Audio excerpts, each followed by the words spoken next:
You're recording. On the camera. You look good. What is up, JL Life? I know. What's up, JL Life? Misty here, and today I'm doing my own video. It's weird, but today we're going to be looking at new axles for Heathen, my 18 JL Sport. Currently, my Jeep has the stock axles, which is the M186 in the front, which is equivalent to a Dana 30, and the M200 in the rear, which is the Dana 35 equivalent. They're on 37-inch tires. I know, that is kind of a no-no of sorts, but we're stress testing. And I have some new products that are going to help make them a little bit more resilient. Right here I have the Yukon replacement for the front, and over here I have the Dana Spicer for the rear. This is so weird. We're just going to be assembling the Yukons because they do not come pre-assembled like the rears do. So that's what we're going to do today.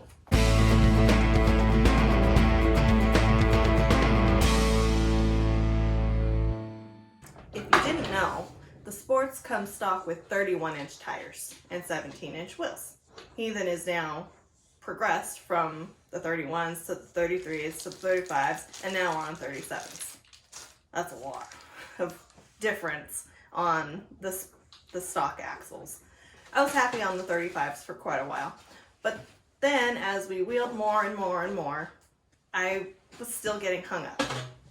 We started out with a 2.5-inch lift, and then as we started getting more aggressive, we progressed up to a 3.5-inch lift now.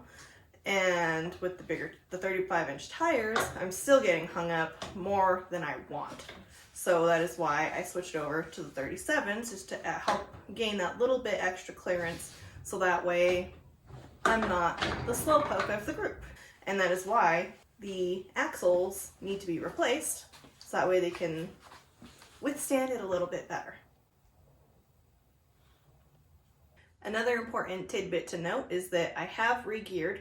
So stock they come with 376, 373, I can't remember exactly, but it has been re-geared to 456. I know 488 is ideal, but you know, I've already done it once, and I'm not really going to do it again because I do eventually plan to do a full axle swap, like the housing, everything, in the future. All right, so here's what we're going to be messing with. So as mentioned, today's video, we're going to be showing you how to press on your U-joints and your outer shaft to your inner shaft to go into your Jeep JL. So these Yukon axles come disassembled, so we got to put them together. These are chromo shafts.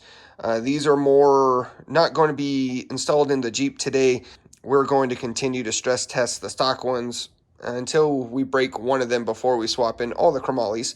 And yes, we got the rears as well. The rears did come pre-assembled from Dana Spicer. The ones to the left, the two to the left, are from the Sport. The two to the right are the stock ones from my Rubicon. And we'll get a better shot here. So this video isn't necessarily to how to install in the Jeep as much as how to press on the U-joint onto the outer and the inner shafts. These are basically going to be spares in the event when Misty breaks an axle shaft, because it's going to happen. So to start this off, we need to take off the caps. Make sure you grease them up really good. They just pop off.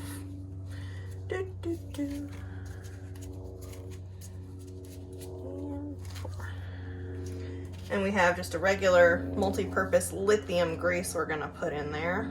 So when you're putting your grease in, just be mindful that you do have needle bearings on the inside of there, so you don't want to mess those up.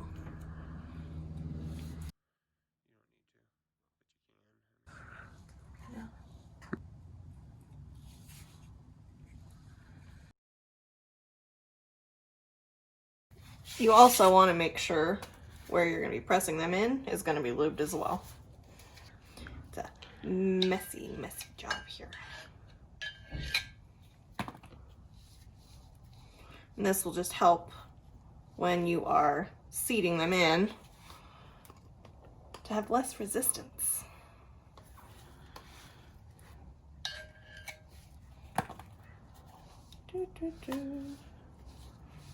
Other side, just do that right away too.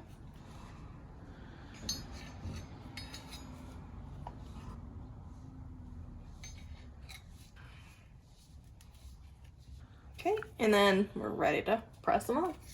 All right, so we're gonna start with the inner. You take your U-joint and you wanna just kind of set it in there where it's gonna be. Again, keep these needle bearings in mind.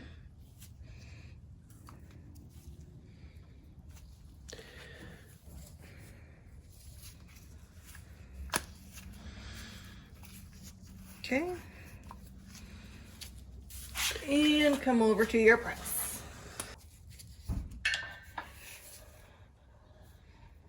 So you just want to, when you're setting this up, make sure everything is nice and flat on the bottom, flat on the top, so that way nothing is going to go in crooked. Otherwise, you might have a bad day.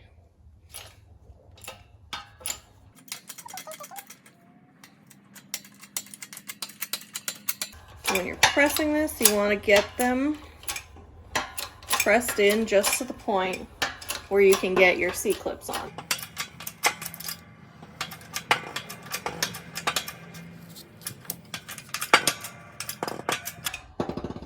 Okay, so you can see the top looks like it's just about ready. So we have 4 C-clips, 1 for each end of the joint. And they're just gonna slide in, just like that. So we're gonna flip it over and do the same thing to the other side. Doo, doo, doo.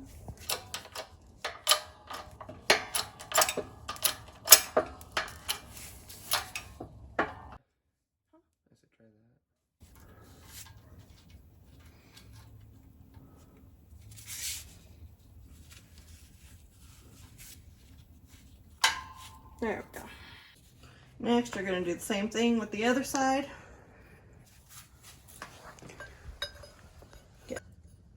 Yep.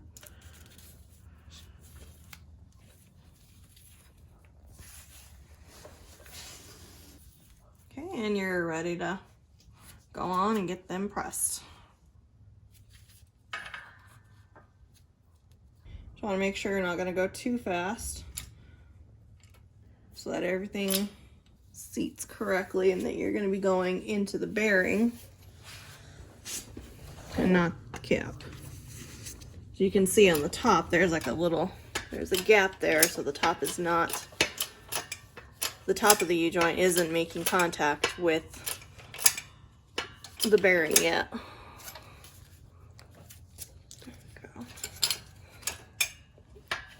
If you're going wrong, you're going to mess up those little grooves there on the inside. All right.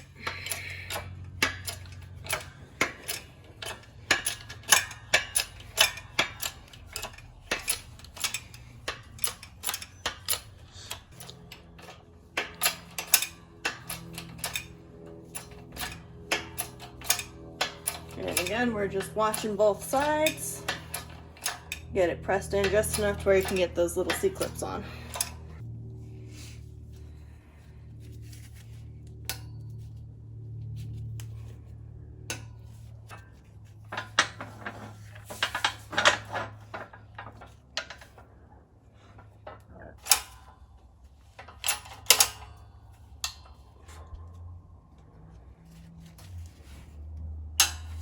And there is an assembled U-joint. Ta-da! Real quick, and so as mentioned, we're not putting these in heathen yet. We plan to just see. We plan on breaking one of the 4 shafts before we replace all of her shafts, just to kind of put a stress test to what these stock shafts can do. Because I know there's a lot of sports out there and a lot of dudes on sports and dudettes running 37s or possibly bigger. So we're just curious. We do plan on upgrading Misty's axles to Dana 44 equivalents or higher at some point. Let's look at the rears. So these ones are actually the same ones that I put inside of Bromance. These are the Dana nickel chromoly. They came pre-assembled. So this one is for the Sport. These ones are for my Rubicon. There is actually quite a big difference in thickness between these. Where'd the caliper at? So the Sport axle, we're at 32.8 for diameter. And for the Rubicon, 36.7. Actually quite a bit when you think of strength. And so these shafts that we got, I don't know if we discussed yet, but they are nickel chromoly. Now, people will tell you they don't so much add strength to the shaft, but what it is, it's a material that will bend and rotate and snap back with a... It's more flexible. Yes. And it'll retain back to its original shape. Yeah, so rather than having twisted axles like that, you get to the point that would have happened, it will snap back to something like that, how it's supposed to. But it's only up to a certain point. But anyways, I hope you guys found this video informative. Remember to like and comment, subscribe and share, and stay tuned for the next one. Y'all, keep it easy.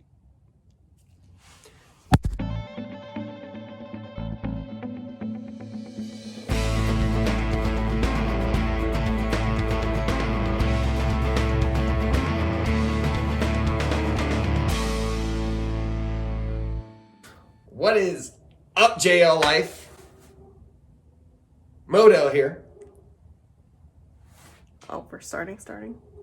What is up, JL Life? Well, like I said, you're the star. I'm just like the background dancer. But you're important too. What is up, JL Life? Modo here.